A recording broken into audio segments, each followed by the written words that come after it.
Hi. Take two. Hello guys, kumusta? Ako si Red Quaresma at welcome back sa aking channel. At kung bago pa lang kayo sa aking channel, huwag niyo kalimutan na mag-subscribe at si pan-rate ang bell button doon sa baba para updated kayo kung meron akong mga bagong video na i-upload dito sa aking channel. At para sa video ito, magre-react ako guys dito sa day 98 Kapits Sweet one-on-one meal in Kuya's house. And sobrang excited ako guys na mapanood to. I'm a huge fan of Hit and Caprice. Kaya play na natin to. Alright. Okay? Bilang tayo guys in 3, 2, 1, go. So, here we go. Sa garden area, nagsimula ng kumain Ito sina na. Caprice at Heath. Yan. Sorry ba sa yung glass? It's all good. Kilig yun. Ikaw yung napili ko for this kasi both tayo nominated. So, ginamit ko din yung opportunity na to para makapag-thank you din kasi nagbigay ka ng pancake. Yes, napanood Oh, yun. yeah. Yeah.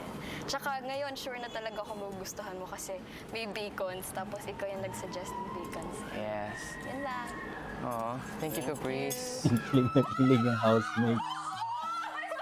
Mas okay itong pancake na to kaysa sa ginawa ko dati. Last time, siya po yung isang special someone po na napili ko po, kuya. Now, ako na po yun nabibigyan ng pancakes po, kuya. So, yun, I Kinikilig felt ako. special po, kuya, I guess, nung kanina po, kuya. Pag tinignan mo yung ilalim ng pancake, may Yun, dami nakatago. Thank you. It's amazing. Oh my God, he's hard! Yo, Grabe ingay. thank you so much.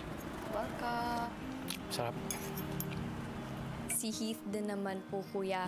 Na-feel ko din naman po yung pagiging warm din po, kuya. May bagay talaga sila, no? Ang lakas ng chemistry. Thank you. Naging magaan naman po, kuya. Kaya mas nabawasan na po yung kaba ko, kuya. Pagandahan ng joke na lang. What? Pagandahan. May 1v1 pala to? 1v1, 1v1. Oh, ito. Bruh. Ano yung name ng restroom natin? Yung one. Ano? Siya, CR1. Mm. R1 yung name niya. Hey. CR1! Hey.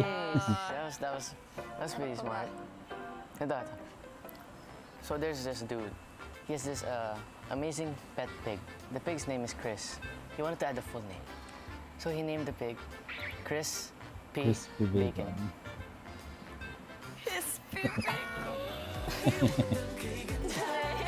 Hey. Ang cute. Ang cute naman nila. Oh, kapit Kapit lang lang. talaga para sa mga nasa alanganin na housemate at sulitin ang natitirang sandali Ano ba sa yan? bahay. Nakakakilig naman ng kapit. Anyway, guys, supportahan natin ang kapit si Caprice at si